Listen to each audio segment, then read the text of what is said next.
வணக்கம். 3 மணி செய்திகளை வழங்குவதற்காக நான் காயத்ரி. விரிவான செய்திகளை பார்ப்பதற்கு முன்பாக இந்த நேரத்திற்கான தலைப்புச் செய்திகளை பார்க்கலாம். அரியர் தேர்வுகளை ரத்து செய்து பிறப்பித்த உத்தரவை ஏற்க இயலாது. தேர்வு நடத்துவது குறித்து பரிசீலிக்க தமிழக அரசுக்கு உயர்நீதிமன்றம் அறிவுறுத்தல்.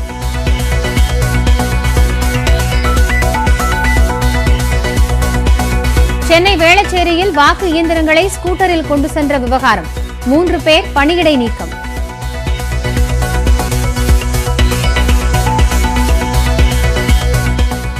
தமிழக சட்டமன்ற தேர்தலில் 72.78 விழுக்காடு வாக்குப்பதிவு. இறுதி நிலவரத்தை வெளியிட்டது தேர்தல் ஆணையம்.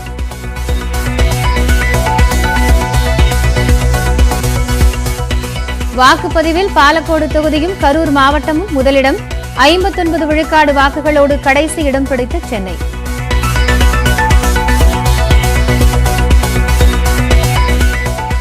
கும்பகோணத்தில் கடைக்காரருக்கே தெரியாமல் பொருள் வாங்கிக் கொள்ள 2000 ரூபாய் டோக்கன் வழங்கிய கட்சி. ஏராளமானோர் குவிந்ததால் கடையை பூட்டிவிட்டு சென்ற உரிமையாளர்.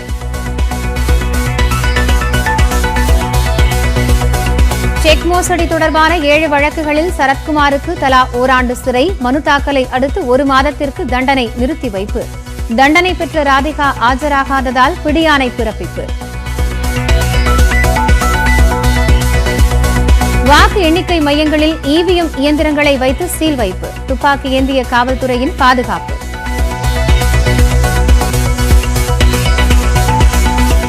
நாமக்கல், கரூர் மாவட்டங்களில் வெப்பநிலை உயரக்கூடும். சென்னை வானிலை ஆய்வு மையம் தகவல்.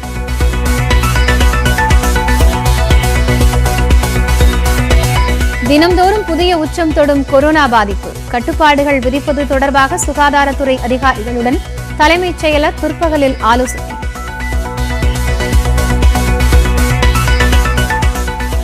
திரிபுரா முதலமைச்சர் பிப்ளப் குமார் தேப்பிற்கு கொரோனா. வீட்டில் தனிமைப்படுத்திக் கொண்டார்.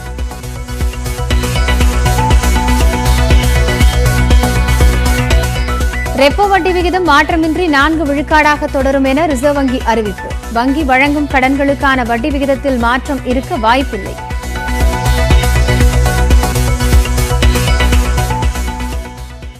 காசோலை மோசடி வழக்கில் நடிகர் சரத்குமார் மற்றும் அவரது மனைவி ராதிகா சரத்குமாருக்கு ஓராண்டு சிறை தண்டனை விதித்து சென்னை சிறப்பு நீதிமன்றம் உத்தரவிட்டுள்ளது. சரத்குமார், அவரது மனைவி ராதிகா சரத்குமார் மற்றும் ஸ்டீபன் ஆகியோர் பங்குதாரராக உள்ள மேஜிக் ஃப்ரேம்ஸ் நிறுவனம் 2014ஆம் ஆண்டு இது என்ன மாயம் என்ற படத்தை தயாரித்தது. இதற்காக ரேடியன்ஸ் என்ற நிறுவனத்திடம் சரத்குமாரின் மேஜிக் ஃப்ரேம்ஸ் நிறுவனம் 1.5 கோடி ரூபாய் கடன் பெற்றது. பணத்தை ஓராண்டிற்குள் திருப்பித் தருவதாகவும் இல்லையெனில் படத்தின் உரிமையை கொடுப்பதாகவும் ரேடியன்ஸ் நிறுவனத்திடம் 3 பேரும் உறுதியளித்திருந்தனர். மேலும் தியாகராய நகரில் உள்ள சொத்துக்களை அடமானம் வைத்து கூடுதலாக 1.5 கோடி ரூபாய் கடன் பெற்றனர். கூறியபடி பணத்தை தராததால் ரேடியன்ஸ் நிறுவனம் சென்னை உயர்நீதிமன்றத்தில் வழக்கு தொடுத்தது. இதில் பணத்தை திருப்பித் தர சரத்குமாருக்கு நீதிபதிகள் உத்தரவிட்டனர். இதனையடுத்து ரேடியன்ஸ் நிறுவனத்திற்கு சரத்குமார் வழங்கிய 7 காசோலைகளும் வங்கிக் கணக்கில் பணம் இல்லாததால் திரும்பி வந்தன. இதன் காரணமாக 3 பேர் மீதும் காசோலை மோசடி வழக்கு தொடுக்கப்பட்டது.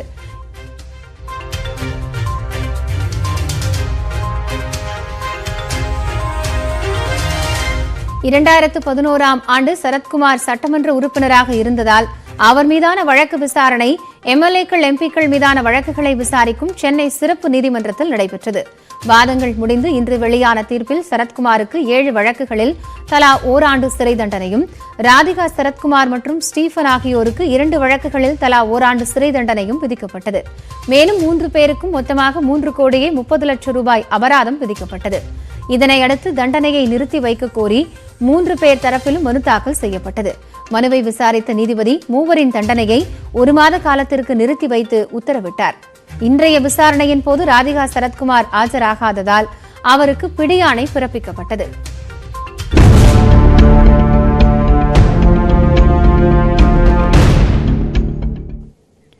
நடந்து முடிந்த தமிழக சட்டமன்ற தேர்தலில் 72.78% வாக்குகள் பதிவானதாக தேர்தல் ஆணையம் அறிவித்துள்ளது. தமிழகத்தில் உள்ள 234 தொகுதிகளிலும் ஒரே கட்டமாக நேற்று வாக்குப்பதிவு நடைபெற்று முடிந்தது. அதில் சராசரியாக 72.78% வாக்குகள் பதிவானதாக தேர்தல் ஆணையம் அறிவித்துள்ளது. அதிகபட்சமாக பாலக்கோடில் 87.33% வாக்குகள் பதிவாகியுள்ளன. அதைத் தொடர்ந்து குளித்தலை, எடப்பாடி, வீரபாண்டி மற்றும் விராலிமலை ஆகிய தொகுதிகள் அடுத்தடுத்த இடங்களை பெற்றுள்ளன. 234 தொகுதிகளில் மிக குறைந்தபட்சமாக வில்லிவாக்கம் தொகுதியில் 55.52% வாக்குகள் பதிவாகியுள்ளன. குறைந்தபட்ச வாக்குப்பதிவில் இடம்பெற்றுள்ள அடுத்த 4 தொகுதிகளும் சென்னை மாவட்டத்தைச் சேர்ந்த தொகுதிகளாகும். மாவட்ட அளவில் அதிகபட்சமாக கரூரில் 83.92% அளவிற்கு வாக்குகள் பதிவாகியுள்ளன. அரியலூர், தருமபுரி, கள்ளக்குறிச்சி மற்றும் நாமக்கல் ஆகிய மாவட்டங்கள் அடுத்தடுத்த இடங்களை பெற்றுள்ளன. குறைந்தபட்சமாக சென்னை மாவட்டத்தில் 59.06% வாக்குகள் பதிவாகியுள்ளன. திருநெல்வேலி, செங்கல்பட்டு, கன்னியாகுமரி மற்றும் கோயம்புத்தூர் ஆகிய மாவட்டங்கள் அடுத்தடுத்த இடங்களை பெற்றுள்ளன. முதலமைச்சர் வேட்பாளர்களான எடப்பாடி பழனிசாமி, ஸ்டாலின், சீமான், டிடிவி தினகரன் மற்றும் கமல் ஆகிய 5 பேர் களமிறங்கினர். அதில் எடப்பாடி பழனிசாமி போட்டியிட்ட எடப்பாடி தொகுதியில் அதிகபட்சமாக 85.6% வாக்குகள் பதிவாகியுள்ளன. அடுத்தபடியாக திருவொற்றியூர், கோவில்பட்டி, கோவை தெற்கு மற்றும் கொளத்தூர் ஆகிய தொகுதிகள் இடம்பெற்றுள்ளன.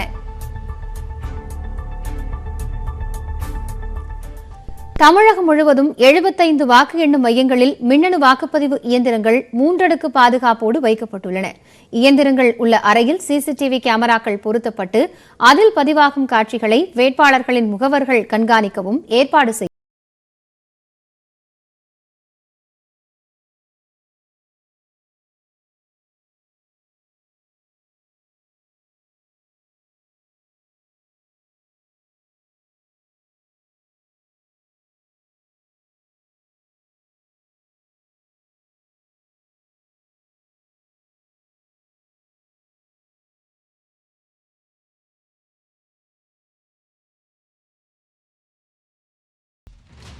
தமிழகத்தில் 234 தொகுதிகளுக்கும் ஒரே கட்டமாக சட்டமன்ற தேர்தல் செவ்வாய்க்கிழமை நடைபெற்றது. இதையடுத்து மின்னணு வாக்குப்பதிவு இயந்திரங்கள் சீல் வைக்கப்பட்டு வாக்கு எண்ணும் மையங்களுக்கு கொண்டு செல்லப்பட்டன. சென்னையில் அண்ணா பல்கலைக்கழகம், லயோலா கல்லூரி, ராணிமேரி கல்லூரியில் வாக்குப்பதிவு இயந்திரங்கள் தொகுதி வாரியாக பிரித்து வைக்கப்பட்டுள்ளன.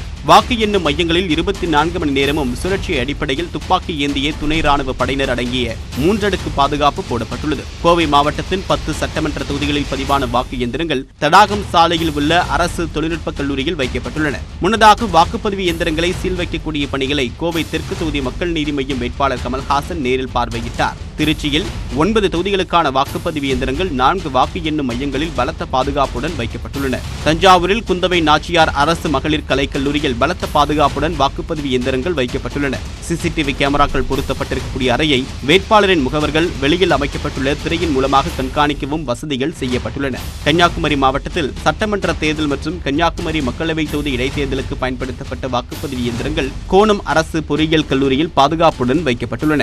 இந்நிலையில் அதிமுக ஒருங்கிணைப்பாளர் ஓ பன்னீர்செல்வம், இணை ஒருங்கிணைப்பாளர் எடப்பாடி பழனிசாமி ஆகியோர் கூட்டாக வெளியிட்டிருக்கக்கூடிய அறிக்கையில் வாக்குப்பதிவு இயந்திரங்கள் வைக்கப்பட்டுள்ள மையங்களை அதிமுக மற்றும் கூட்டணி கட்சி முகவர்கள் இரவு பகல் பாராமல் சுழற்சி முறையில் 24 மணி நேரமும் எச்சரிக்கையுடன் கண்காணித்திட வேண்டும் என்றும் வலியுறுத்தியுள்ளனர். இதேபோல் திமுக தலைவர் மு க ஸ்டாலின், மக்கள் நீதி மய்யம் கட்சியின் தலைவர் கமல்ஹாசன் உள்ளிட்டோரும் தொண்டர்களை அறிவுறுத்தியுள்ளனர்.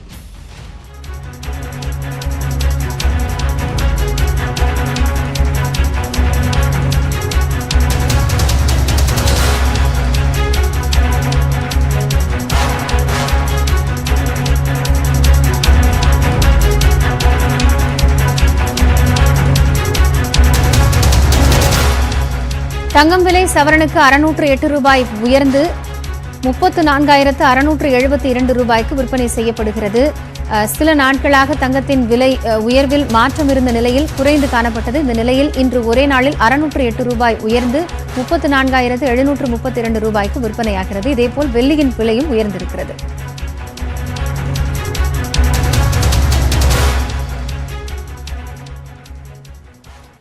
தஞ்சை மாவட்டத்தில் ஒரு மளிகை கடையில் 2000 ரூபாய்க்கு பொருட்கள் கிடைக்கும் என அரசியல் கட்சியினர் விநியோகித்த போலி டோக்கனால் உரிமையாளர்கள் கடையை பூட்டிவிட்டு சென்றுவிட்டார். சம்பவத்தின் முழு பின்னணி என்ன பார்க்கலாம்.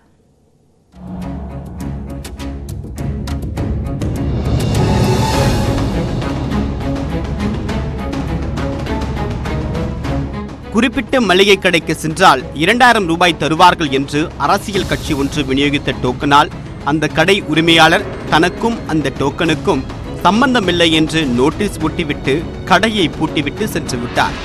டோக்கன் விநியோகித்தவர்கள் யார்? தமிழக சட்டமன்ற தேர்தலில் அரசியல் கட்சியினர் வாக்காளர்களுக்கு பணம் கொடுப்பதை தடுப்பதற்காக தேர்தல் ஆணையம் சார்பில் பல்வேறு நடவடிக்கைகள் எடுக்கப்பட்டன. அதன் விளைவாக வாக்காளர்களுக்கு பணம் கொடுப்பது ஓரளவு கட்டுப்படுத்தப்பட்டது. இருந்தும் ஒரு சில இடங்களில் பாதுகாப்பையும் மீறி வாக்காளர்களுக்கு பணப்பட்டுவாடா அரங்கேறியது. தஞ்சாவூர் மாவட்டம் கும்பகோணம் பெரிய கடை தெரு பாட்ராச்சாரியார் தெருவில் ஷேக் முகமது என்பவர் பிரியம் மளிகை ஏஜென்சி என்ற கடையை நடத்தி வருகிறார். புதன்கிழமை காலையில் கடை திறந்தவுடன் அதிகளவில் பொதுமக்கள் குவிய தொடங்கினர். பொருட்கள் வாங்கத்தான் மக்கள் வந்துள்ளார்களோ என்று கடை உரிமையாளர் நினைத்த போது அதிர்ச்சி காத்திருந்தது.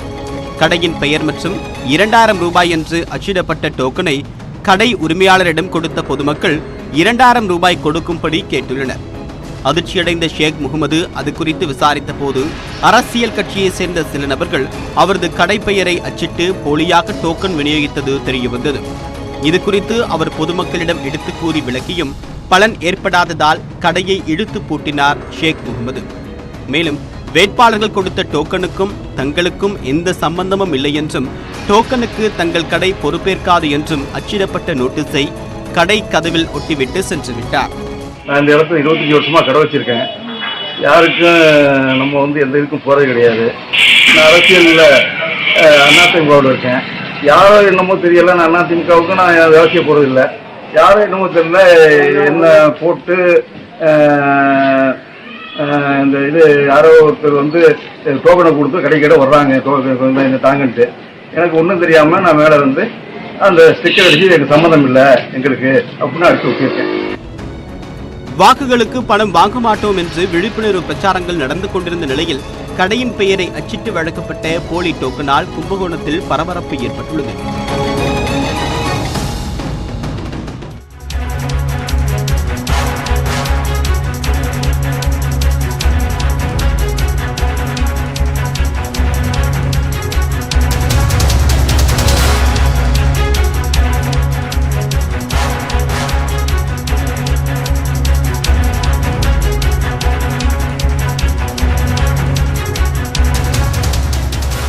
சென்னை பல்கலைக்கழகத்தில் நாளை பட்டமளிப்பு விழா நடைபெறுகிறது.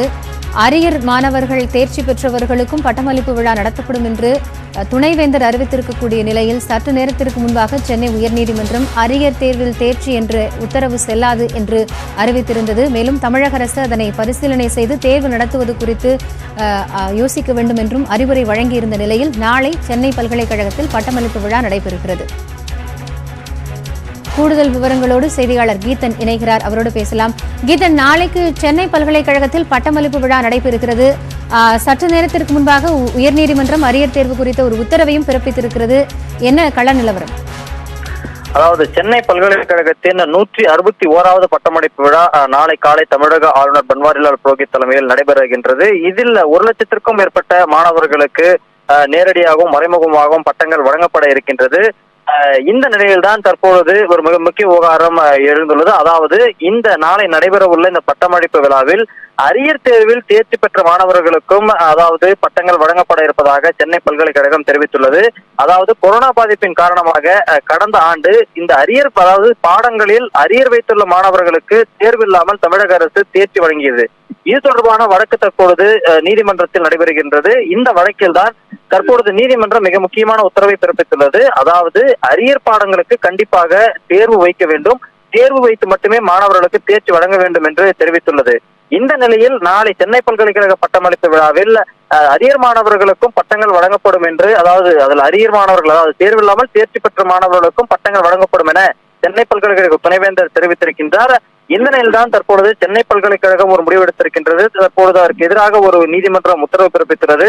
இந்த நிலையில் நாளை அந்த மாணவர்களுக்கு பட்டங்கள் வழங்கப்படுமா அல்லது நிறுத்தப்படுமா என்பது குறித்து சென்னை பல்கலைக்கழகம் தற்பொழுது ஆலோசனையில் ஈடுபட்டு வருகின்றது. நன்றி கீதன். இது குறித்த தற்போதைய தகவல்களை வழங்கியமைக்காக. கூடுதல் விவரங்களுக்காக மீண்டும் இணையலாம்.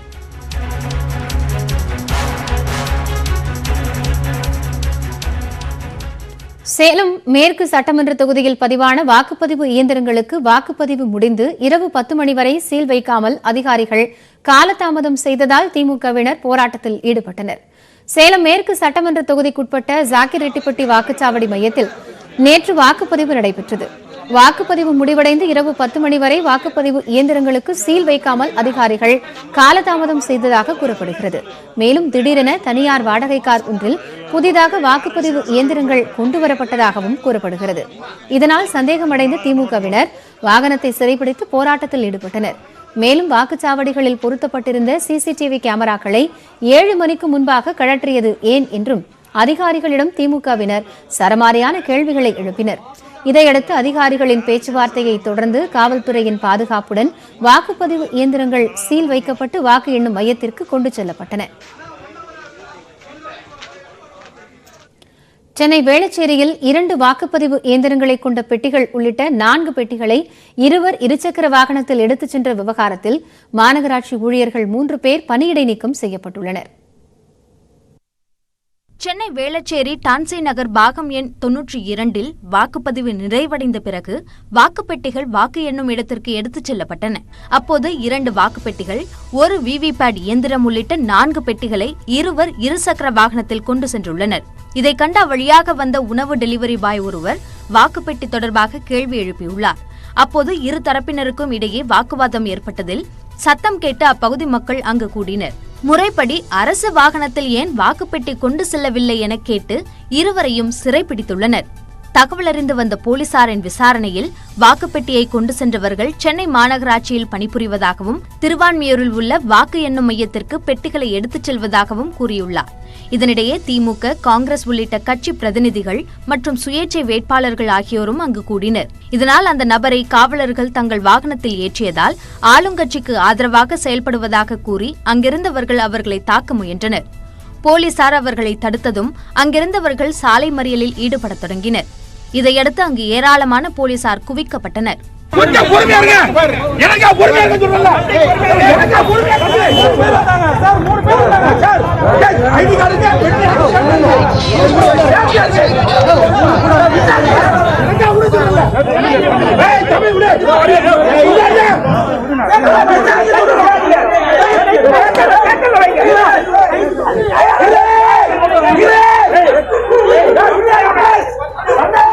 பேச்சுவார்த்தையில் உரிய நடவடிக்கை எடுக்கப்படும் என போலீசார் உறுதியளித்ததை தொடர்ந்து போராட்டம் கைவிடப்பட்டது. தகவலறிந்த திமுக எம்எல்ஏ மா சுப்பிரமணியன் உரிய நடவடிக்கை எடுக்குமாறு வேளச்சேரி காவல் நிலையத்திற்கு நேரில் சென்று புகார் அளித்தார். 2 பேர் அந்த இயந்திரங்களை எடுத்து சென்றவர்கள் மீது சட்ட ரீதியான நடவடிக்கை எடுக்க வேண்டும் என்றும் துறை ரீதியான நடவடிக்கை எடுக்க வேண்டும் என்றும் புகார் தரப்பட்டிருக்கிறது. அதோடு மட்டுமல்லாமல் சம்பந்தப்பட்ட 92வது பாகத்திற்கு மறு வாக்குப்பதிவு நடத்தப்பட வேண்டும் என்கின்ற கோரிக்கையும் விடுக்கப்பட்டிருக்கிறது.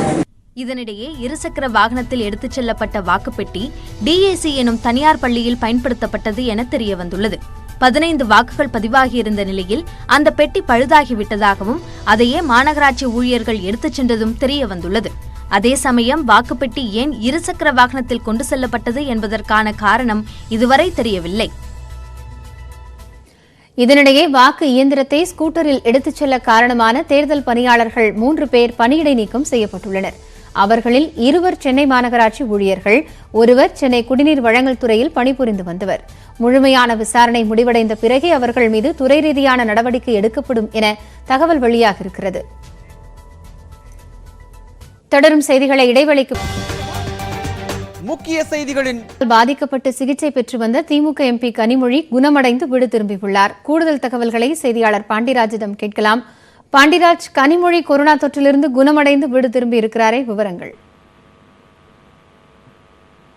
காயத்ரி, கடந்த 20 நாட்களுக்கும் மேலாக தமிழகம் முழுவதும் பல்வேறு பகுதிகளில் தீவிர பிரச்சாரத்தில் ஈடுபட்டு வந்த கனிமொழி அவர்களுக்கு கடந்த 3ஆம் தேதி கொரோனா தொற்று உறுதி செய்யப்பட்டது. கடந்த 2ஆம் தேதி அவர் ராஜபாளையம் சட்டமன்ற தொகுதியில் தேர்தல் பிரச்சாரத்தின் போது அவருக்கு லேசான அறிகுறி தென்பட்டதை தொடர்ந்து பரிசோதனை மேற்கொண்டு அங்கிருந்து சென்னை வந்திருந்தார். அன்றைய தினம் அவர் கரூர் செல்வதாக இருந்த நிலையில் அவருக்கு பரிசோதனை செய்ததில் அவருக்கு அந்த கொரோனா தொற்றானது உறுதி செய்யப்பட்டது. அதனைத் தொடர்ந்து சென்னை நுங்கம்பாக்கத்தில் இருக்கக்கூடிய தனியார் மருத்துவமனையில் அனுமதிக்கப்பட்டு சிகிச்சை பெற்று வந்த திமுகவினுடைய மகளிர் அணி செயலாளர் கனிமொழி கருணாநிதி அவர்கள் நேற்று மாலை தனது வாக்கினை கொரோனா பாதுகாப்பு கவச உடையுடன் வாக்கினை செலுத்தியிருந்தார். இந்த சூழ்நிலையில் இன்று காலை மீண்டும் அவருக்கு பரிசோதனை எடுக்கப்பட்டிருந்ததில் அவருக்கு நெகட்டிவ் என வந்திருக்கிறது. அதனைத் தொடர்ந்து மருத்துவர்கள் அவரை வீட்டிற்கு அனுப்பியிருக்கின்றனர். மேலும் ஒரு வார காலம் தன்னை வீட்டில் தனிமைப்படுத்திக் கொள்ள வேண்டும் என்றும் அவர்கள் அறிவுறுத்தலின்படி அனுப்பியிருக்கின்றனர் காயத்ரி. இதனைத் தொடர்ந்து திமுக மகளிர் அணி செயலரும் நாடாளுமன்ற உறுப்பினருமான கனிமொழி அவர்கள் தன்னை ஒரு வார காலம் வீட்டில் தனிமைப்படுத்திக் கொள்ள இருக்கிறார் காயத்ரி. நன்றி பாண்டியராஜ். திமுக எம்பி கனிமொழி கொரோனா தொற்றிலிருந்து குணமடைந்து வீடு திரும்பி இருக்கிறார். அது குறித்த தற்போதைய தகவல்களை வழங்கியமைக்காக. இந்தியாவில் இதுவரை இல்லாத அளவிற்கு புதிய உச்சமாக கொரோனா தொற்றால் பாதிக்கப்பட்டோரின் எண்ணிக்கை 1,15,000 கடந்துள்ளது. இந்தியாவில் கொரோனா பரவல் கட்டுக்குள் இருந்த நிலையில் கடந்த 4 வாரங்களாக தொற்று பரவல் மீண்டும் அதிகரித்து நாள்தோறும் புதிய உச்சத்தை எட்டி வருகிறது. கொரோனா தொற்று பரவத் தொடங்கிய நாளிலிருந்து இதுவரை இல்லாத அளவிற்கு இந்தியாவில் நேற்று ஒரே நாளில் 1,15,736 பேருக்கு தொற்று உறுதி செய்யப்பட்டுள்ளது. 59,856 பேர் டிஸ்சார்ஜ் செய்யப்பட்டுள்ள நிலையில் சிகிச்சை பலனின்றி மேலும் 630 பேர் உயிரிழந்துள்ளனர். அதிகபட்சமாக மகாராஷ்டிராவில் 55,469 பேருக்கு தொற்று உறுதி செய்யப்பட்டுள்ளது. இதையடுத்து மகாராஷ்டிரா, டெல்லி, ஜார்க்கண்ட் ஆகிய மாநிலங்களில் இரவு நேர ஊரடங்கு அமல்படுத்தப்பட்டுள்ளது. சிகிச்சை பெறுபவர்களின் எண்ணிக்கை அதிகரித்திருப்பதால் மகாராஷ்டிராவில் பல மருத்துவமனைகளில் ஆக்ஸிஜன் பற்றாக்குறை ஏற்பட்டுள்ளது. இதனால் அண்டை மாநிலங்களில் இருந்து ஆக்ஸிஜன் பெற மத்திய அரசு உதவ வேண்டும் என மகாராஷ்டிரா அரசு கோரிக்கை விடுத்துள்ளது. பஞ்சாப் தலைநகர் சண்டிகரிலும் இரவு நேர ஊரடங்கு அமல்படுத்தப்பட்டுள்ளது. அம்மாநிலத்தில் தொற்று உறுதி செய்யப்படுபவர்களில் 80 விழுக்காட்டினருக்கு இங்கிலாந்தின் மரபு தெரிந்த கொரோனா தொற்று இருப்பது கண்டறியப்பட்டுள்ளது. 2வது அலை முன்பை காட்டிலும் மிக வேகமாக பரவுவதாகவும் அடுத்த 4 வாரங்கள் மிக மிக முக்கியமானவை என்றும் மத்திய அரசு அறிவுறுத்தியுள்ளது. இதனிடையே IPL தொடருக்காக சென்னையில் பயிற்சியில் ஈடுபட்டிருந்த பெங்களூரு அணி வீரர் டேனியல் சாம்ஸுக்கும் தொற்று உறுதி செய்யப்பட்டுள்ளது. தொடர்ந்து எக்ஸ்பிரஸ் 8 விரைவு செய்திகளை பார்க்கலாம். கொரோனா பரவலை கட்டுப்படுத்துவது குறித்து சுகாதாரத்துறை வல்லுநர்களுடன் தலைமை செயலாளர் ராஜீவ் ரஞ்சன் இன்று ஆலோசனை மேற்கொள்ளவுள்ளார். நாடு முழுவதும் கொரோனா பரவல் மீண்டும் அதிகரித்து வருவதை அடுத்து அனைத்து மாநில முதலமைச்சர்களுடன் பிரதமர் நரேந்திர மோடி நாளை ஆலோசனை நடத்தவுள்ளார். இந்நிலையில் இன்று மாலை 4 மணி அளவில் சுகாதாரத்துறை வல்லுநர்களுடன் தமிழக தலைமை செயலாளர் ராஜீவ் ரஞ்சன் ஆலோசனை மேற்கொள்ளவுள்ளார். அதில் அத்தியாவசியமில்லாத பணிகளுக்கு கட்டுப்பாடுகளை அதிகரிப்பது, மீண்டும் பரிசோதனை முகாம்களை அதிகரிப்பது உள்ளிட்டவை குறித்து ஆலோசிக்க உள்ளதாகவும் தகவல் வெளியாகியுள்ளது. கொரோனா பாதிப்பு அதிகமுள்ள சென்னை, திருவாரூர் உள்ளிட்ட 7 மாவட்டங்களில் தடுப்பூசி போடும் பணிகளை தீவிரப்படுத்துவது குறித்தும் இன்றைய கூட்டத்தில் ஆலோசிக்கப்படுகிறது. தமிழக சட்டப்பேரவைத் தேர்தலில் தன்னோடு கைகோர்த்து களம் கண்ட கட்சி நிர்வாகிகள், தோழமை கட்சி உறுப்பினர்கள், சக போட்டியாளர்கள், வாக்காளர்கள் மற்றும் ஊடகவியலாளர்கள் உள்ளிட்டோருக்கு மக்கள் நீதி மய்யம் கட்சியின் தலைவர் கமல்ஹாசன் நன்றி தெரிவித்துள்ளார். இதுகுறித்து அவர் வெளியிட்டிருக்கக்கூடிய அறிக்கையில், பெருந்தொற்று காலத்திலும் 72% வாக்காளர்கள் தங்களுடைய கடமையை ஆற்றியிருப்பது ஜனநாயகத்தின் மீது மக்களுக்கு இருக்கக்கூடிய நம்பிக்கையை காட்டுவதாகவும் குறிப்பிட்டுள்ளார். தேர்தல் என்பது முடிவல்ல என்று குறிப்பிட்டுள்ள அவர், தன்னை பொறுத்தவரை இந்த தேர்தல் ஒரு புதிய தொடக்கம் என்றும் கூறியுள்ளார். மண்ணை, மொழியை, மக்களை காக்க இன்று போல் என்றும் களத்தில் நிற்போம் என்றும் கமல்ஹாசன் தெரிவித்துள்ளார். வாக்குச்சாவடிக்கு அதிமுக கொடியுடன் காரில் சென்ற புகாரில் அமைச்சர் SP வேலுமணி மீது கோவை குனியமுத்தூர் காவல் நிலையத்தில் வழக்கு பதிவு செய்யப்பட்டுள்ளது. கோவையில் அமைச்சர் SP வேலுமணி வாக்களிப்பதற்காக தன்னுடைய காரில் அதிமுக கொடி மற்றும் கட்சி துண்டு அணிந்து சென்றதாக கூறப்படுகிறது. இது தொடர்பாக தேர்தல் அலுவலரிடம் திமுகவினர் புகார் அளித்தனர். பிறகு அமைச்சர் SP வேலுமணி மீது தொகுதி மண்டல அலுவலர் ராஜா முகமது குனியமுத்தூர் காவல் நிலையத்தில் புகார் அளித்தார். இதையடுத்து தேர்தல் நிர்ணயத்தை மீறியதாக SP வேலுமணி மீது போலீசார் வழக்கு பதிவு செய்தனர். 100% வாக்குப்பதிவை ஊக்குவிக்கும் வகையில் கோவை மாவட்டம் பொள்ளாச்சியில் வாக்குப்பதிவு செய்தவர்களுக்கு தனியார் உணவகத்தில் 10% விலை தள்ளுபடியுடன் உணவு வழங்கப்பட்டது. 100% வாக்குப்பதிவை வலியுறுத்தி தேர்தல் ஆணையம் பல்வேறு விழிப்புணர்வு நிகழ்ச்சிகளை நடத்தி வருகிறது. அதன்படி கோவை மாவட்டத்தில் நேற்று 77.28% வாக்குகள் பதிவாகின. இந்நிலையில் பொள்ளாச்சியில் செயல்படக்கூடிய அமுது சுரபி என்ற தனியார் உணவகம் வாக்குப்பதிவு செய்தவர்களுக்கு சலுகை விலையில் உணவு வழங்கி வருகிறது. அதன்படி 3 நாட்களுக்கு விரலில் தேர்தல் மையுடன் வருபவர்களுக்கு 10% தள்ளுபடியுடன் உணவு வழங்கப்படும் என்று நிர்வாகம் தெரிவித்திருக்கிறது. ஜனநாயக கடமையை ஆற்றிய ஏராளமானவர்கள் இக்கடையில் தள்ளுபடி விலையில் உணவு சாப்பிட்டனர். ஒரு 100% ஓட்டிங் எல்லாரும் பண்ணணுங்கிறதுக்காக அமுத சுரபி ஹோட்டலில் கப்புள்ஸாக வந்தால் ஒரு 10% டிஸ்கவுண்ட் தராங்க. This is a very good thing. இது this will make people to ஓட் மோர் அண்ட் நிறைய பேர் ஓட் பண்ணணும்னு கேட்டுக்கிறோம். இன்றைக்கி நாங்களும் ஓட் பண்ணியிருக்கோம். நாங்கள் உடுமல்பேட்டிலேருந்து வந்துட்டுருக்கோம்.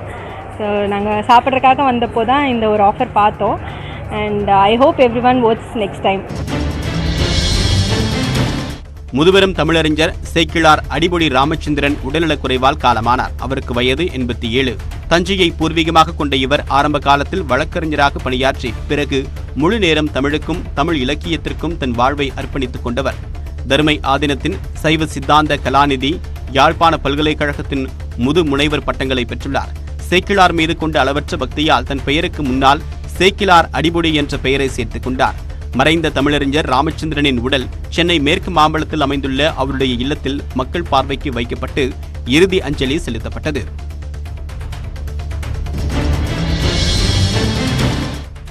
புதுச்சேரி ஜிப்மர் மருத்துவமனையில் ஏப்ரல் 9ஆம் தேதி முதல் முன் அனுமதி பெற்ற புறநோயாளிகள் மட்டுமே அனுமதிக்கப்படுவார்கள் என மருத்துவமனை தரப்பில் தெரிவிக்கப்பட்டுள்ளது.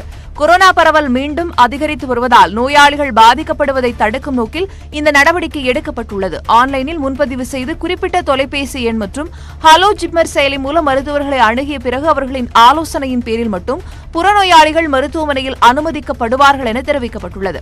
அவசர சிகிச்சை சேவைகள் எந்த தடையுமின்றி வழக்கம் போல் செயல்படும் எனவும் ஜிப்மர் மருத்துவமனை நிர்வாகம் விளக்கமளித்துள்ளது.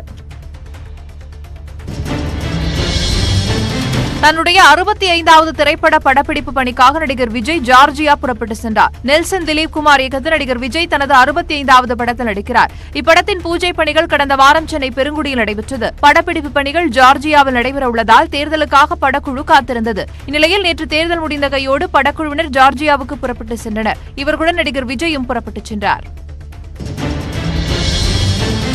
வங்கிகளுக்கான குறுகிய கால கடனுக்கான ரெப்போ வட்டி விகிதம் 4% நீடிக்கும் என ரிசர்வ் வங்கி ஆளுநர் சக்திகாந்த தாஸ் அறிவித்துள்ளார். மும்பையில் நிதிக் கொள்கை தொடர்பான ஆலோசனைக் கூட்டத்திற்கு பின்பு செய்தியாளர்களிடம் பேசியவர், ரிவர்ஸ் ரெப்போ எனப்படும் வங்கிகளிடமிருந்து ரிசர்வ் வங்கி வாங்கும் பணத்திற்கான வட்டியும் மாற்றமின்றி 3.35% நீடிக்கும் என்றார். கொரோனா பரவல் அதிகரிப்பால் சில மாநிலங்களில் விதிக்கப்படும் கட்டுப்பாடுகளில் உள்நாட்டு வளர்ச்சியில் நிச்சயமற்ற தன்மை ஏற்பட்டுள்ளதாக குறிப்பிட்டுள்ளார். அதே சமயம் நடப்பு நிதியாண்டின் ஜிடிபி வளர்ச்சி ஏற்கனவே நிர்ணயித்தபடி 10.5% தக்க வைக்கப்படும் எனவும் சக்திகாந்த தாஸ் நம்பிக்கை தெரிவித்துள்ளார். 2020-21 நிதியாண்டில் இந்திய பொருளாதார வளர்ச்சி 12.5% இருக்கும் என சர்வதேச செலாவணி நிதியம் கணித்துள்ளது. உலக பொருளாதாரம் குறித்த அறிக்கையை IMF எனப்படும் சர்வதேச செலாவணி நிதியம் வெளியிட்டுள்ளது. அதில் உலக அளவில் இந்தியாதான் மிக வேகமான வளர்ச்சியை கொண்டிருப்பதாக தெரிவித்துள்ளது. மொத்த உள்நாட்டு உற்பத்தியில் இந்தியா முன்னிலை வகிப்பதாகவும் கடந்த நிதியாண்டில் வளர்ச்சி 12.5% இருக்கும் என சுட்டிக்காட்டியுள்ளது. அத்துடன் 2021-2022 நிதியாண்டில் இந்தியாவின் வளர்ச்சி 6.9% சீன பொருளாதார வளர்ச்சி 5.6% இருக்கும் என்றும் கணித்துள்ளது. திரிபுரா முதலமைச்சர் பிப்ளப் குமார் தேவிற்கு கொரோனா தொற்று உறுதி செய்யப்பட்டுள்ளது. இது தொடர்பாக ட்விட்டரில் அவர் வெளியிட்டிருக்கக்கூடிய பதிவில் மருத்துவர்களின் அறிவுரைப்படி வீட்டிலேயே தனிமைப்படுத்திக் கொண்டிருப்பதாக குறிப்பிட்டுள்ளார். மேலும் கொரோனா முன்னெச்சரிக்கைகளை பின்பற்றி அனைவரும் பாதுகாப்பாக இருக்க வேண்டும் என்றும் பிப்ளப் குமார் வலியுறுத்தியுள்ளார். காரில் தனியாக செல்பவர்களும் கட்டாயம் முகக்கவசம் அணிய வேண்டும் என்று டெல்லி உயர்நீதிமன்றம் உத்தரவிட்டுள்ளது. காரில் சென்றபோது முகக்கவசம் அணியவில்லை என்று அபராதம் விதிக்கப்பட்டதாக சிலர் உயர்நீதிமன்றத்தில் வழக்கு தொடுத்திருந்தனர். இது தொடர்பாக எந்த உத்தரவும் பிறப்பிக்கப்படவில்லை என்றும் டெல்லி அரசுதான் முடிவு செய்ய வேண்டும் என்றும் விசாரணையின் போது மத்திய சுகாதாரத்துறை தெரிவித்திருந்தது. அதே நேரம் காரில் தனியாக சென்றாலும் முகக்கவசம் அணிய வேண்டும் என்று கடந்த ஆண்டு ஏப்ரல் மாதத்திலேயே உத்தரவிட்டதாக டெல்லி அரசு தரப்பில் கூறப்பட்டது. அதனைத் தொடர்ந்து மாஸ்க் ஒரு பாதுகாப்பு கவசம் என்று குறிப்பிட்ட நீதிபதி பிரதீபா சிங் டெல்லி அரசின் உத்தரவை உறுதி செய்து ஆணையிட்டார். அதிகப்படியான திருமணங்கள் போன்றவையே நாட்டில் கொரோனா பரவல் அதிகரிக்க காரணம் என மத்திய சுகாதார அமைச்சர் ஹர்ஷ்வர்தன் தெரிவித்துள்ளார். மகாராஷ்டிரா, பஞ்சாப், சத்தீஸ்கர், டெல்லி உள்ளிட்ட 11 மாநில சுகாதார அமைச்சர்களுடன் காணொலி வாயிலாக நேற்று அவர் ஆலோசனையில் ஈடுபட்டார். அப்போது பேசிய ஹர்ஷ்வர்தன் குறிப்பிட்ட 11 மாநிலங்களின் நிலைமை மிக மோசமாக உள்ளதாக குறிப்பிட்டார்.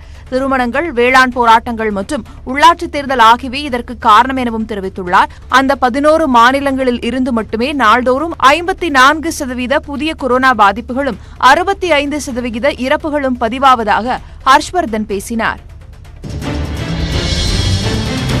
சத்தீஸ்கரில் தங்கள் வசம் உள்ள ஒரு சிஆர்பிஎஃப் படைவீரரை விடுவிப்பது தொடர்பாக பேச்சுவார்த்தை நடத்த அரசு தரப்பில் மத்தியஸ்தரை நியமிக்குமாறு நக்சலைட்டுகள் அறிவித்துள்ளனர். கடந்த 2ஆம் தேதி சுக்மா மாவட்டம் பிஜப்பூர் எல்லைப்பகுதியில் நடந்த தாக்குதலில் 24 சிஆர்பிஎஃப் வீரர்களுடன் தங்களது தரப்பில் 4 பேர் உயிரிழந்ததாக நக்சலைட்டுகள் தெரிவித்துள்ளனர். மேலும் ஒரு சிஆர்பிஎஃப் படைவீரர் தங்கள் வசம் உள்ளதாகவும் குறிப்பிட்டுள்ளனர். பாதுகாப்பு படை வீரர்கள் தங்கள் எதிரிகள் இல்லை எனவும் தங்கள் வசம் உள்ளவரை விடுவிக்க பேச்சுவார்த்தை நடத்த தயார் எனவும் நக்சலைட்டுகள் அறிவித்துள்ளனர். இதனிடையே தாக்குதல் காரணமாக பிஜாப்பூர் எல்லை கிராமங்களிலிருந்து வெளியேறிய கிராம மக்கள் மீண்டும் தங்கள் வீடுகளுக்கு திரும்ப தொடங்கியுள்ளனர். திருமதி இலங்கை எனும் அழகி போட்டியில் தன்னிடமிருந்து பெறப்பட்ட கிரீடத்தை புஷ்பிகா டி செல்வா என்பவர் போராடி மீண்டும் தனதாக்கியுள்ளார். கொழும்பு தாமரை தடாகம் அரங்கில் கடந்த 4ஆம் தேதி இப்போட்டி நடைபெற்றது. அதில் புஷ்பிகா வெற்றியாளராக தேர்வு செய்யப்பட்டு மகுடம் சூட்டப்பட்டார். ஆனால் போட்டியில் 2வது இடம் பிடித்த கடந்த ஆண்டின் திருமதி உலக அழகியான கரோலின் ஜூரி என்பவர் புஷ்பிகா விவாகரத்து ஆனவர் என்பதால் அவர் வெற்றி பெற்றது செல்லாது என பேசினார். இதையடுத்து மேடையிலேயே புஷ்பிகாவின் மகுடம் திரும்ப பெறப்பட்டு கரோலினுக்கு அணிவிக்கப்பட்டது.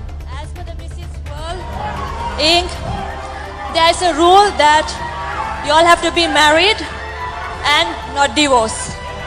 So I'm taking my first step saying that the crown goes to the first runner-up.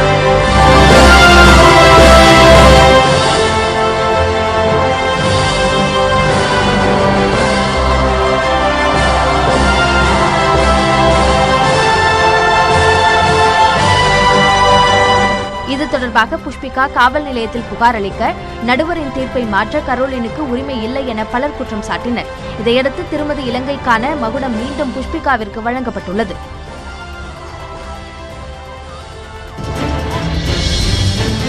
குரோஷியாவில் பெய்து வரும் கடுமையான பனிப்பொழிவால் அங்கு இயல்பு வாழ்க்கை பாதிக்கப்பட்டுள்ளது. பனிப்புயல் மற்றும் பலத்த காற்றால் போக்குவரத்து தடைப்பட்டுள்ளது. சில சாலைகளில் கனரக வாகனங்கள் செல்ல அனுமதி மறுக்கப்பட்டுள்ளது.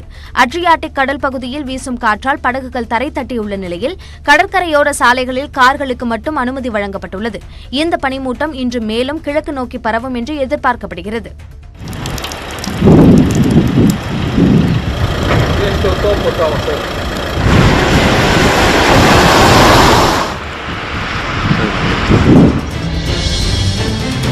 கென்யாவில் மீண்டும் படையெடுத்துள்ள வெட்டுக்கிளிகளால் விவசாயிகள் கவலையில் ஆழ்ந்துள்ளனர்.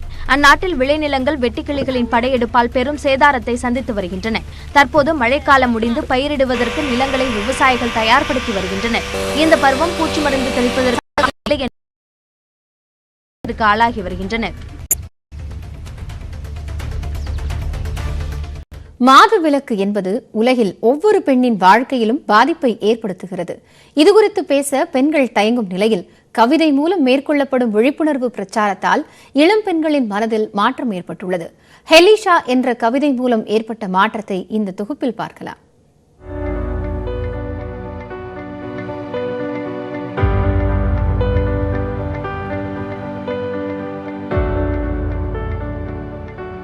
At 12, I asked my mother about periods. Her answer is a change in conversation. The teacher in my 8th grade biology class rushes past the chapter on reproduction. The first time I hear the word menstruation is when a stain in my underpants stares at me with zero hesitation. I am handed a box of pads, but it is too late. I have already stained my brain with stereotypes that say periods mein bahar mat jao, rasoi ke andar mat aao. Learn to hide the fact that you are a woman now. This is not just my story.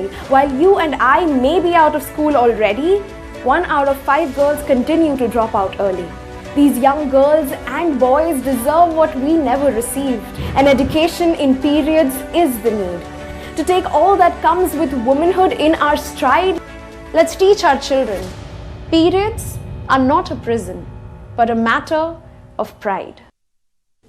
இடைவேளைக்கு பிறகு தொடரும் மற்ற செய்திகளை பார்க்கலாம். தொகுப்பு உள்ளூர் முதல்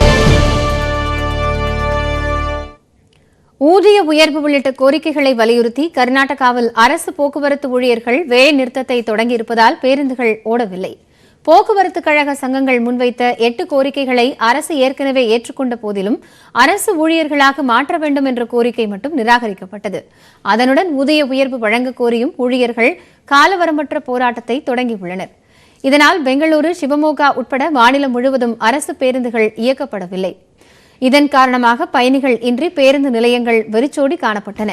அதே நேரம் தனியார் பேருந்துகளும் வாடகை கார், ஆட்டோக்களும் வழக்கம் போல இயக்கப்படுகின்றன.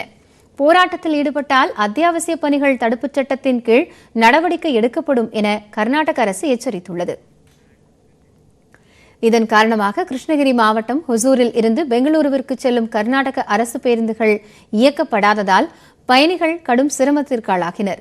இருப்பினும் தமிழக அரசு மற்றும் தனியார் பேருந்துகள் கர்நாடகாவுக்கு வழக்கம் போல இயக்கப்படுகின்றன. இதனால் அப்பேருந்துகளில் பொதுமக்களின் கூட்டம் நிரம்பி வழிகிறது. தூத்துக்குடி மாவட்டம் கோவில்பட்டியில் இளைஞர் நடத்தி வரும் ஹோட்டல் மற்றும் வீடு புகுந்து மர்ம நபர்கள் தாக்கி சேதப்படுத்தியுள்ளனர். காதலியின் அந்தரங்க படங்களை வெளியிட்டதுதான் தாக்குதலுக்கு காரணமா? பார்க்கலாம். காதலிக்கு திருமணம் நிச்சயமான நிலையில் முத்து பிரகாஷின் ஓட்டல் மற்றும் வீடு மர்ம நபர்களால் கடுமையாக தாக்கப்பட்டுள்ளது.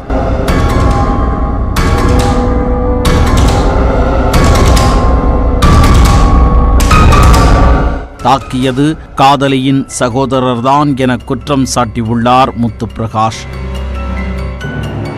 சம்பவத்தின் முழு பின்னணி என்ன?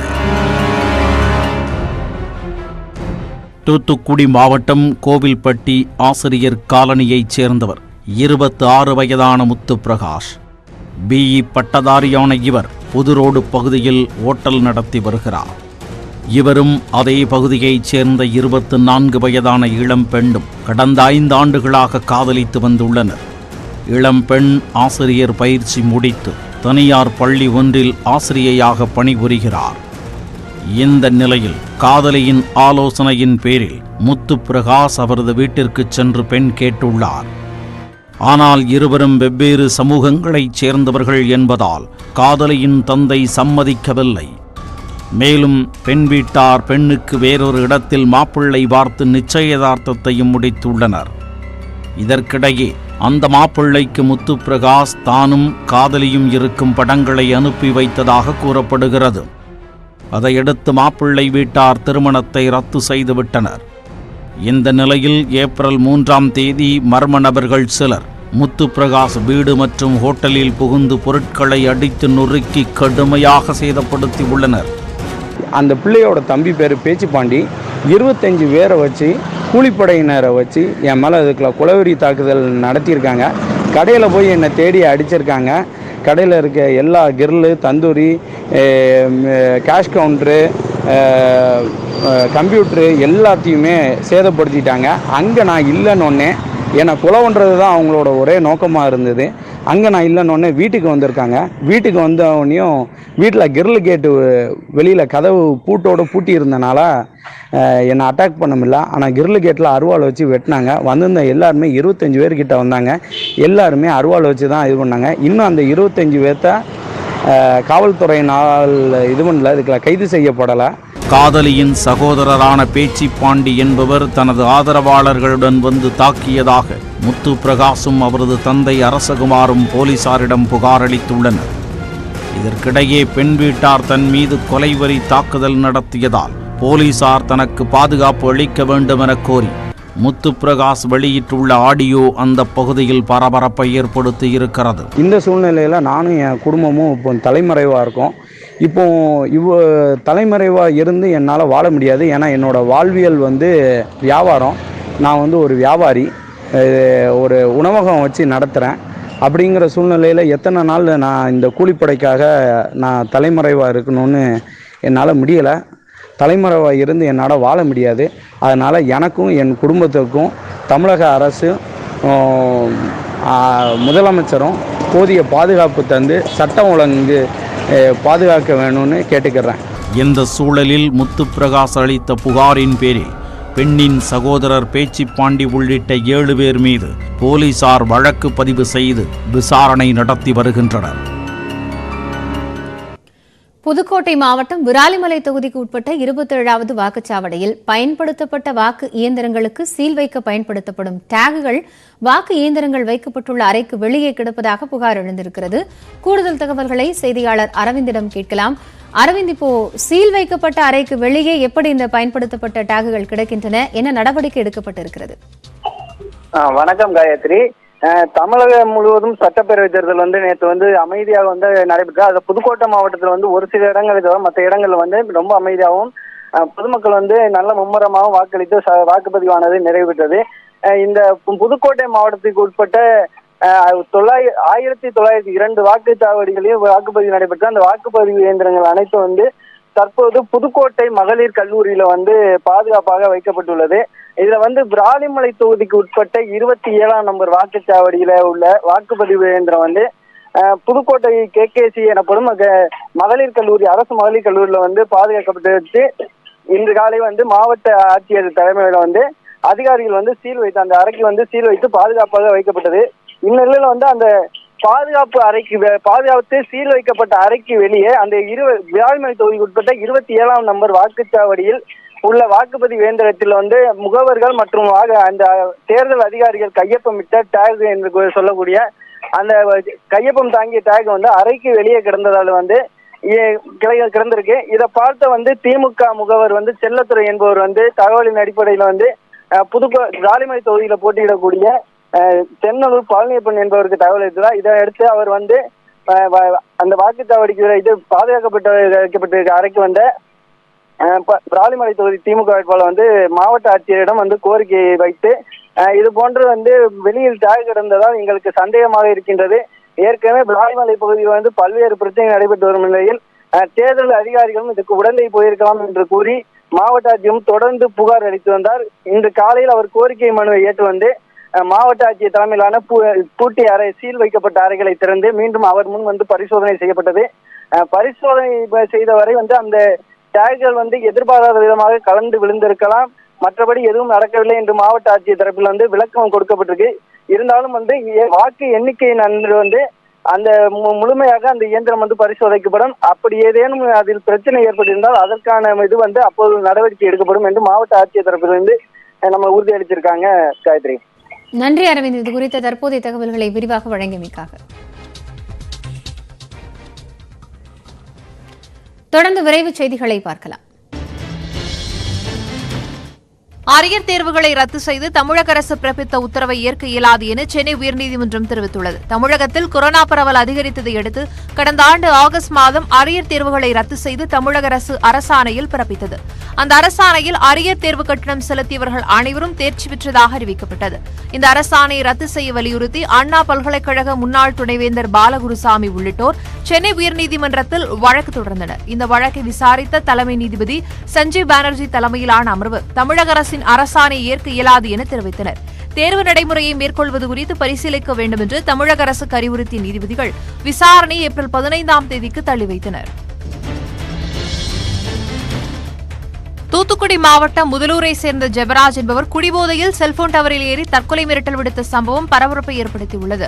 கொத்தனராக வேலை பார்க்கும் ஜெபராஜ் குடித்துவிட்டு தகராறில் ஈடுபட்டதால் அவரது மனைவி ஜெபராஜின் வாக்காளர் அடையாள அட்டையை மறைத்து வைத்ததாக கூறப்படுகிறது. இதனால் ஆத்திரமடைந்த அவர் BSNL டவரில் ஏறி தற்கொலை மிரட்டல் விடுத்தார்.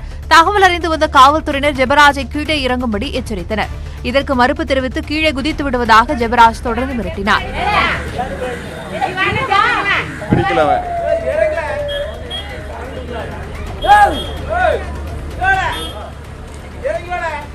இதையடுத்து முதலூரை சேர்ந்த முக்கிய பிரமுகர்கள் சிலர் அவரிடம் பேச்சுவார்த்தை நடத்தியதை அடுத்து ஜெபராஜ் கீழே இறங்கி வந்தார். போலீசார் அவரை எச்சரித்து அனுப்பினர்.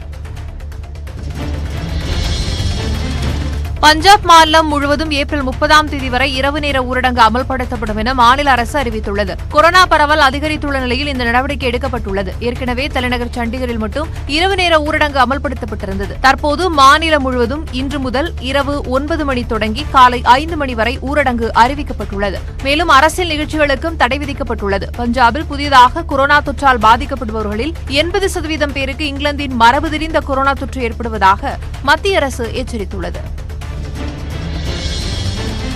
INX முறைகேட்டு வழக்கு விசாரணையில் இன்று நேரில் ஆஜராவதிலிருந்து ப. சிதம்பரம் மற்றும் கார்த்தி சிதம்பரத்திற்கு டெல்லி சிறப்பு நீதிமன்றம் விலக்கு அளித்தது.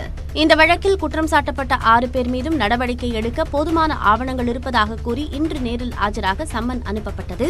இந்நிலையில் தனக்கும் தனது தந்தைக்கும் நேரில் ஆஜராவதிலிருந்து விலக்கு அளிக்குமாறு கார்த்தி சிதம்பரம் சார்பில் மனு தாக்கல் செய்யப்பட்டது.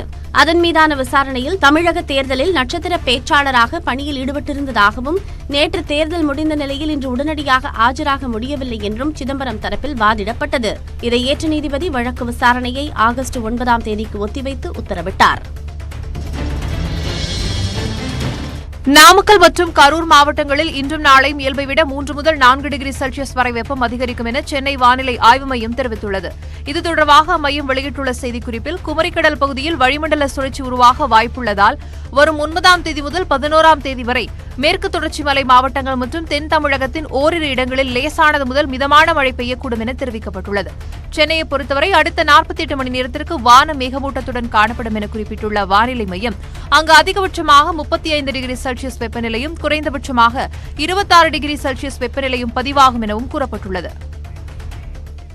இந்தியாவில் இதுவரை இல்லாத அளவிற்கு புதிய உச்சமாக கொரோனா தொற்றால் பாதிக்கப்பட்டோரின் எண்ணிக்கை 1,15,000 கடந்துள்ளது. இந்நிலையில் கொரோனா தடுப்பூசி யாருக்கு தேவையோ அவர்களுக்கு மட்டும் போடப்படும் என்று சுகாதாரத்துறை அமைச்சகம் விளக்கம் அளித்துள்ளது. இந்தியாவில் கொரோனா பரவல் கட்டுப்பாட்டுக்குள் இருந்த நிலையில் கடந்த 4 வாரங்களாக தொற்று பரவல் மீண்டும் அதிகரித்து நாள்தோறும் புதிய உச்சத்தை எட்டி வருகிறது. கொரோனா தொற்று பரவத் தொடங்கிய நாளிலிருந்து இதுவரை இல்லாத அளவிற்கு இந்தியாவில் செவ்வாய்க்கிழமை ஒரே நாளில் 1,15,736 பேருக்கு தொற்று உறுதியாகியுள்ளது. 59,856 பேர் டிஸ்சார்ஜ் செய்யப்பட்டுள்ள நிலையில் சிகிச்சை பலனின்றி மேலும் 630 பேர் உயிரிழந்துள்ளனர். அதிகபட்சமாக மகாராஷ்டிராவில் 55,469 பேருக்கு தொற்று உறுதி செய்யப்பட்டுள்ளது. கடந்த ஆண்டை விட தற்போது கொரோனா பரவல் வேகமெடுத்துள்ளதால் மிக மோசமான நிலையை எட்டியுள்ளது. கடந்த மார்ச் 31 72,330 பேருக்கும் ஏப்ரல் 1ஆம் தேதி 81,466 பேருக்கும் தொற்று உறுதியானது. ஏப்ரல் 2ஆம் தேதி 89,129 பேருக்கும் தொற்று கண்டறியப்பட்டது.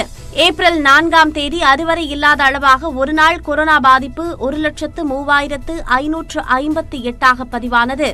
ஏப்ரல் 5ஆம் தேதி 96,982 தொற்று எண்ணிக்கை குறைந்த நிலையில் நேற்று 1,15,000 தாண்டியுள்ளது அச்சத்தை ஏற்படுத்தியுள்ளது.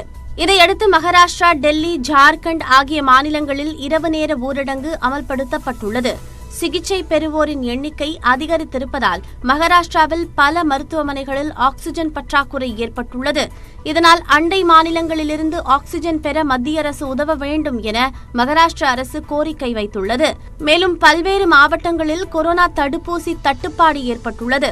டெல்லியில் கொரோனா வைரஸின் 4வது அலை தீவிரமடைந்துள்ள நிலையில் காரில் தனியாக செல்பவர்களும் கட்டாயம் முகக்கவசம் அணிய வேண்டும் என அம்மாநில உயர்நீதிமன்றம் உத்தரவிட்டுள்ளது. மக்கள் அனைவரும் முகக்கவசம் கட்டாயம் அணிய வேண்டும் என்று மாநில சுகாதாரத்துறை அமைச்சர் சத்யேந்திர ஜெயின் வலியுறுத்தியுள்ளார். பஞ்சாப் தலைநகர் சண்டிகரிலும் இரவு நேர ஊரடங்கு அமல்படுத்தப்பட்டுள்ளது. அந்த மாநிலத்தில் தொற்று உறுதி செய்யப்படுபவர்களில் 80% இங்கிலாந்தின் மரபு திரிந்த கொரோனா தொற்று ஏற்பட்டுள்ளது. சத்தீஸ்கரில் தொற்று பரவல் அதிகரித்து வருவதால் அங்கிருந்து பேருந்துகள் வந்து செல்ல மத்திய பிரதேச அரசு தற்காலிக தடை விதித்திருக்கிறது. இந்தியாவில் கொரோனா தடுப்பூசி போட்டுக் கொண்டவர்களின் எண்ணிக்கை 8,70,00,000 கடந்துள்ளது.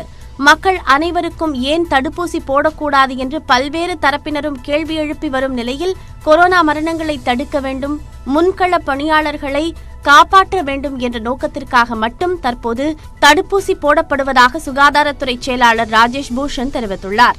மக்களின் விருப்பத்திற்காக தடுப்பூசி போட முடியாது என்றும் அவர் திட்டவட்டமாக கூறினார்.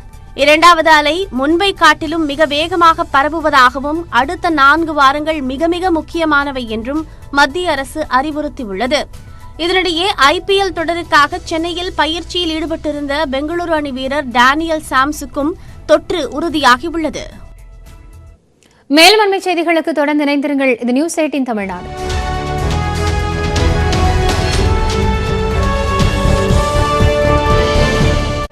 3 மணி செய்திகள் இணைந்து வழங்கியோர் Denver